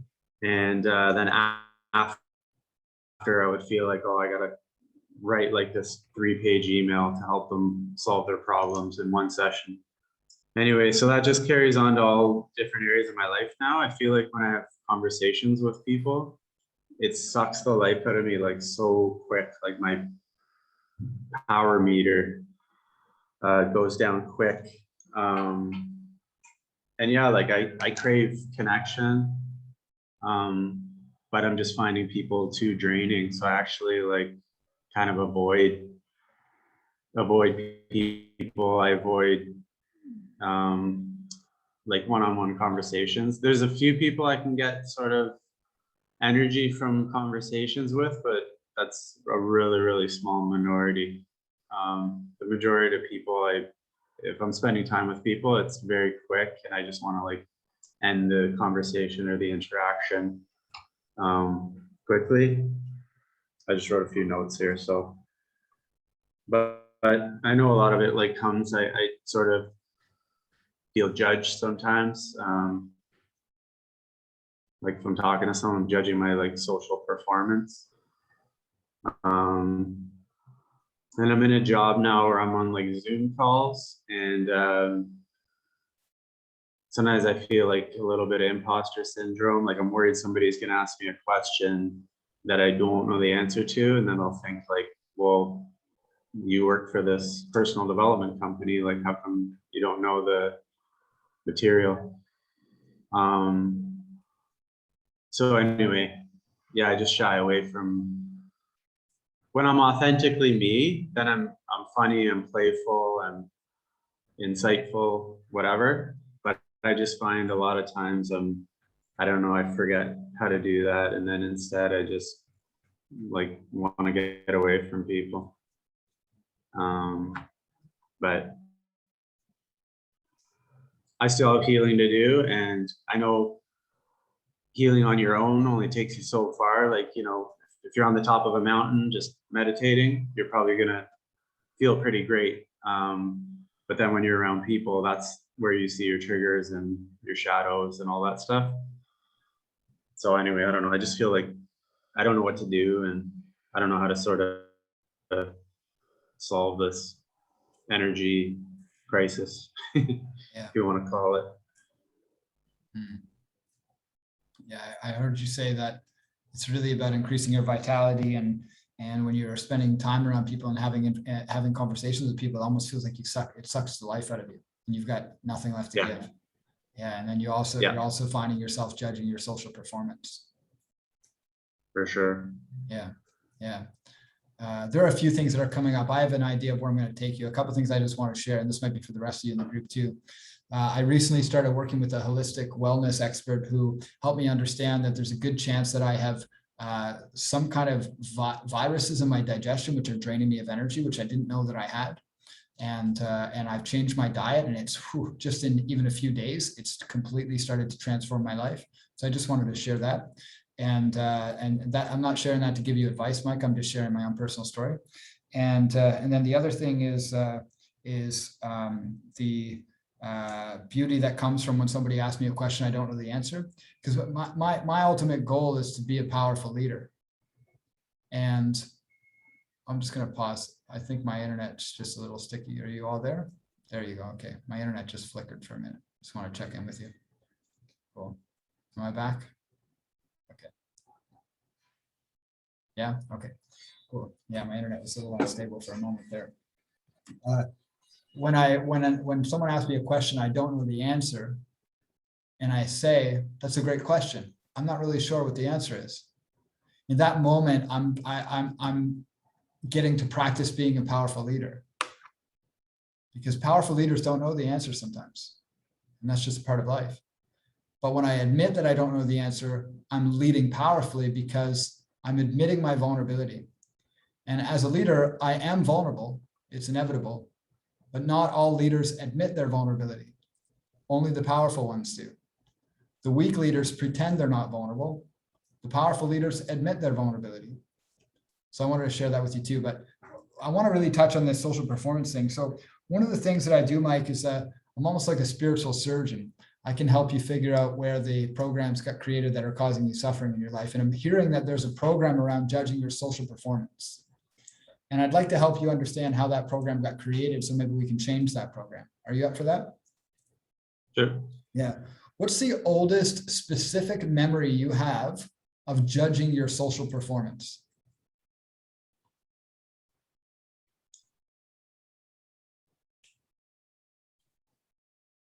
It was like giving speeches in elementary school. Those are particularly hellish. Yeah, ding. Yeah. So can you give me an example of one of those experiences where you judged your social performance? Just give me a specific details. Well, I know presentations are generally a little uncomfortable for most, but I guess the one that I remember was grade 10, where the teacher didn't really let us know that we would be presenting something that day. So she just said, okay, everybody, like, you're now gonna present your book that you wrote, the small little children's book. But I was caught off guard and went up there, and I literally had like a panic attack in front of the class. Like, I started reading and my voice was shaking and I could feel my heart going out of my chest. And then I got to a point where, like, and I just felt so like somehow I got through the rest of it, but like it was pretty like brutal. Like, everybody was watching was kind of like, like, this guy's crashing and burning. Yeah, and it just left a big imprint on me for a long time. Yeah. Yeah, that must have been tough. That was Grade yeah 10, one huh? major one that I could remember. Yeah, Yeah. yeah. It must have created some pain for you. Yeah. I think that we can do some work around this experience and create some real changes for you. Are you open to that? Yeah. What beliefs did you create? You might have to check in just to listen to your intuition. What beliefs did you create about yourself during that experience? I'm weak. I'm a fearful person, scared person. Probably I'm not good enough, like comparing myself to others who did it fine. Those would be some big ones that kind of pop in my head. Yeah, those are big. Those are big beliefs, huh? Yeah. Can you see how those beliefs, if we imagine that they're like computer programs, and those computer programs are running, and whenever you're about to perform, they get activated. Can you see how it would make it difficult for you to feel confident in social situations? Yeah, because there's always a bit of a background fear that you'll choke or crash and burn and feel embarrassed. Yeah. Knowing what you know now, why, like, and considering the teacher didn't give you any warning, you were caught off guard, how do you know that those beliefs aren't true now? Looking back at the situation.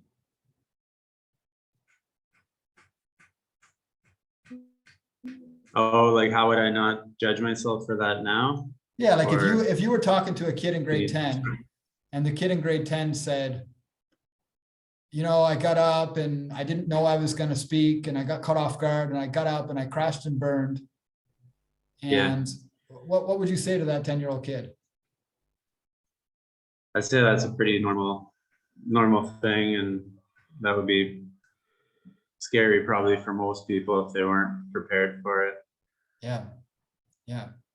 Mm. Yeah. So I'm going to invite you to a process in a moment that's going to help you get rid of this, this program once and for all. But first I want to know, why are you grateful for this? How has it served you in a positive way in your life?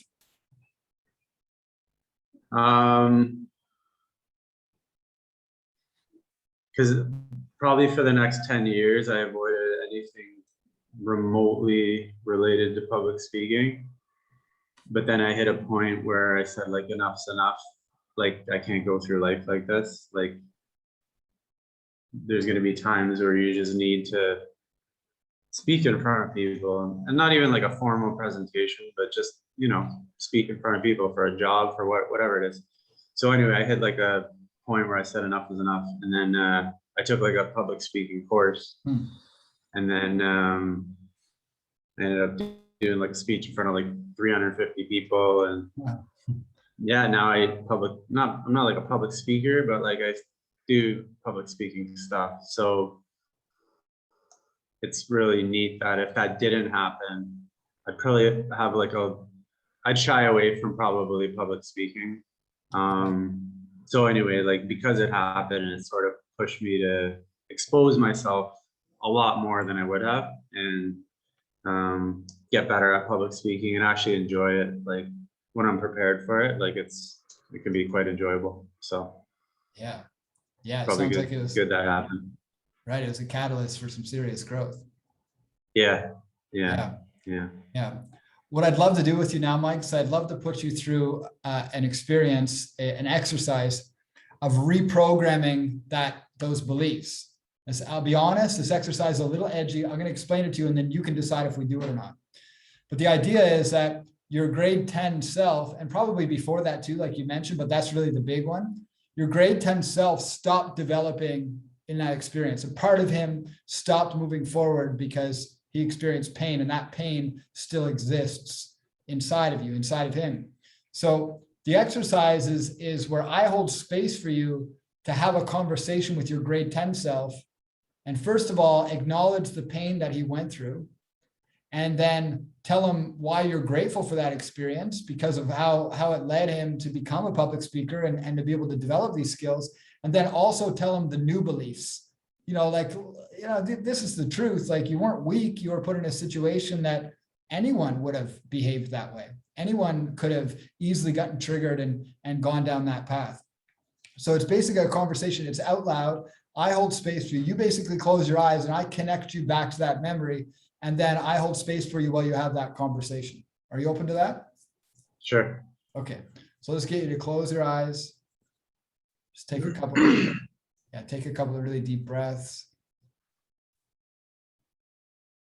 And just try to find any tension in your body where that memory might be stored. If there's any tension in your chest or in your solar plexus, in your stomach or in your neck or anywhere at all, try to find the tension and just connect to it. Do you feel any tension in your body anywhere? You're a little kind of around the neck. Yeah, the throat. That makes sense. That's where you speak from. So you're just gonna, when you have this conversation, you're gonna talk to that area.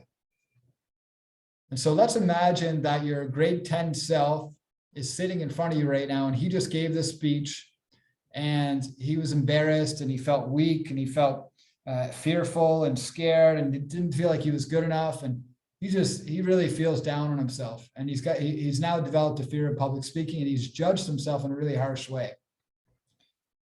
When you're ready, I'm going to invite you to start speaking to him as if he's there with you right now.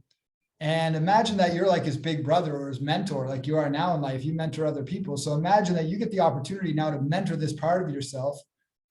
So acknowledge what he's going through, let him know the truth of the situation, and then tell him what happens as a result of this and why you're grateful for it, and why he should be grateful for it. You start speaking whenever you're ready. And I'm going to time you for 3 minutes. So if the 3 minutes ends and you're not finished, it's okay. Just keep your eyes closed and see if anything else comes up. So when you're ready, you start speaking, and I'll start timing you once you start speaking.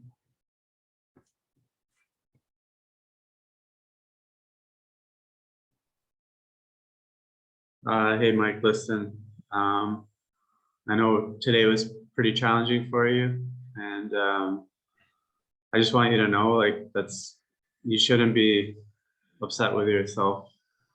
That's a lot of people in that situation would have had a tough time taken off guard and having to go through that. So I just want you to know, like, you're still amazing. Most people who do public speaking, they practice, and before they deliver a speech or a presentation, they practice. And when you're not prepared, it's natural. If you're not used to doing that all the time, then having a bad performance is almost guaranteed. So you're still amazing. You're still a great kid, and everybody likes you, and I love you. And let's just put that behind us. It was just a bad day.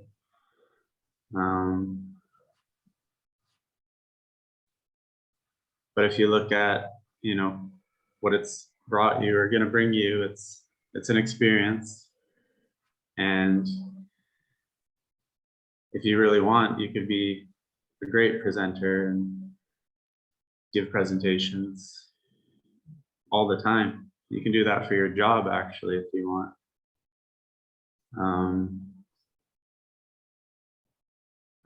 But just want you to know I love you, and don't worry about it.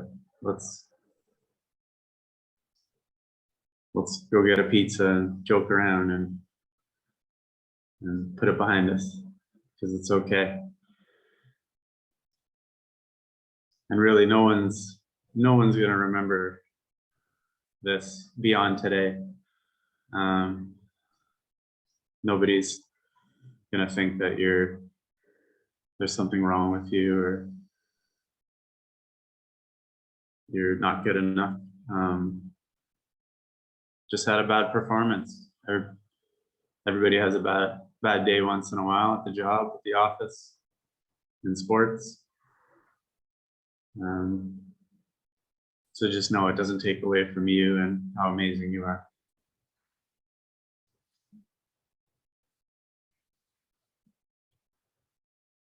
Nice work, Mike. That's time. Nice work. Yeah. How does that feel? Pretty good. Yeah. Any insights come up while you were going through that process? Just that it's so not fair to beat yourself up when you have a bad day or a bad moment, because we all have them. Yeah. And just as I would never judge someone I care about for something like that, like if I love and care about myself, I should do the same. Yeah, and as you learned, it actually led to something very positive anyway. Big time. Yeah. Without it, you wouldn't be who you are today. For sure. Now you get to hold space for other people to go through those same transformations because of what you went through. That's true. Our pain is always a reflection of our purpose, some form or another. Our experiences and our journey and our path is the gift we have to give to those around us. Yeah. Mike, I'd like to offer you a challenge that came up during while you were having that conversation. Are you open to it? Sure. Yeah, I wanted to challenge you, and you can say yes or no, there's no pressure, but I wanted to challenge you to post a 3-minute video on social media talking about something that's uncomfortable for you, and to post it in the Path to Christ Consciousness Facebook group. Now you can only post in that group if you want to, or you can post it on your own social media and share it that group. I'm going to leave it up to you. And it can be about anything. It could be this story if you want, or it could be something totally unrelated, but anything at all. But the only trick is I'm going to challenge you to prepare as little as possible. And you can admit that right at the beginning, and you can blame me too and say, hey, look, I got challenged to do this. It's not my idea and I haven't prepared. So go easy on me. Are you open to that? What's the topic again? What am I speaking of? Anything you want that feels uncomfortable. Oh, okay. You can choose. And I'll give you 72 hours to do that. Cool. I personally like to just rip off the Band-Aid whenever I get a challenge like this. I just do it right away, but I'll give you 72 hours. Okay. Cool. Cool. Awesome. Thanks, Mike. What are the insights you're taking away from this conversation?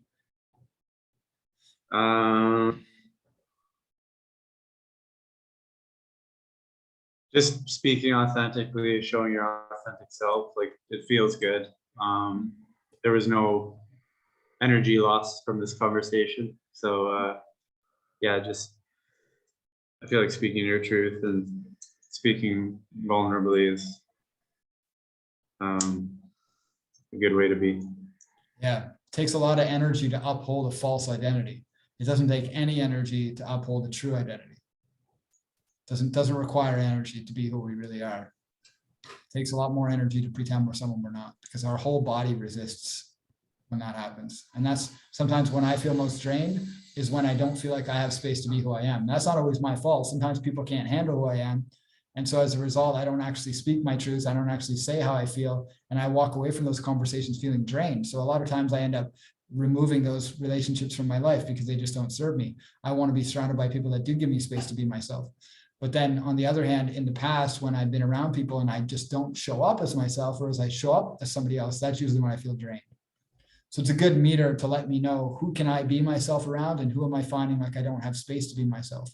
And sometimes it comes from me, but sometimes it also comes from them. So in that case, maybe I just let that relationship go or spend as little time as possible. And then sometimes I just challenge myself to show up a little more authentically. Yeah, cool. Thanks, Mike. Cool. Thank you. I'm just going to check in with Vicky, everyone, and then we're going to wrap up. Hey, Vicky. I think you're still muted. You're still on mute. Oh, hold on, I clicked.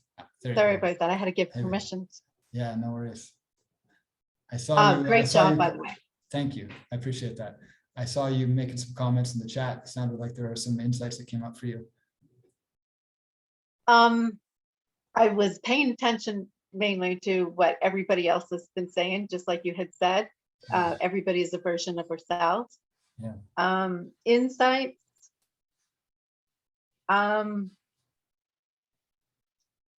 It's so funny. It's easy for us to see when we're talking to other people everything so clearly.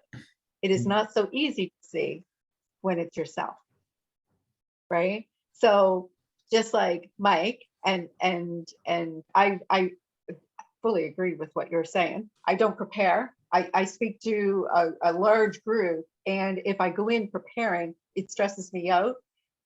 But if I go in and just say whatever comes through and don't give a shit what anybody thinks, it makes it really easy for me to continue doing what I do. And because I take no accountability for what comes out, it makes it easier. I'm not drained because it's just spirit what's coming through and what has to be done and the purpose of why I'm speaking to this group, as long as that is what's being done. However, just like you, Mike, I've had experiences in the past where growing up, I moved around in Ontario. I was placed in front of the classroom to say a word over and over again. So I have problems with how I pronounce words. And if I say something incorrectly, I have people who will gang up on me and correct me for that. So those things will come up over and over and over again in my life.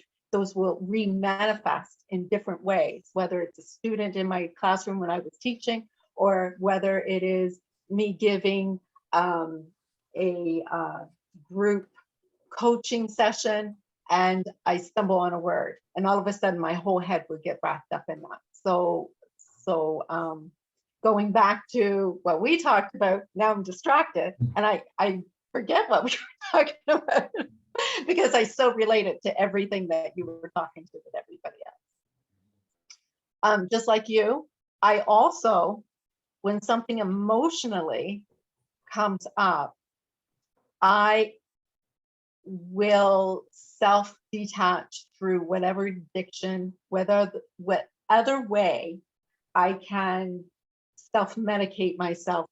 And it doesn't have to be alcohol, it doesn't have to be drugs, it doesn't have to be all the typical things that people will relate into. Is that, so for me, it would be like me doing nails, or just whatever I can. So I have a problem with detaching.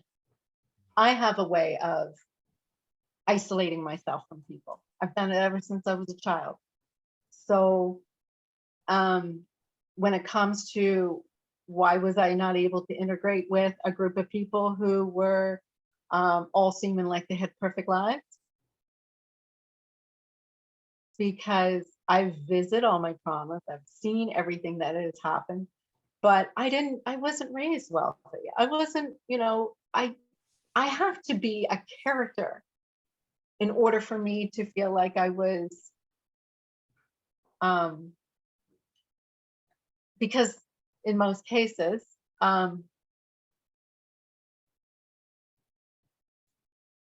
people judge people. And it doesn't matter. I understand they're a reflection of me, but when they are open about it, like people don't hide their certain behaviors. I didn't care, but it's not about your standard of if you're good enough. In fact, you're a threat to most people if you seem too confident. You're a threat to people if you seem to have knowledge. You're a threat to people because it seems like people naturally want to compete. There is a lot of competition, and people with money are very competitive. They're very competitive. I'm just gonna pause you again, Vicky. Who's heard all the stories that Vicky's telling herself? Show of hands. Yeah, a lot of them, isn't there?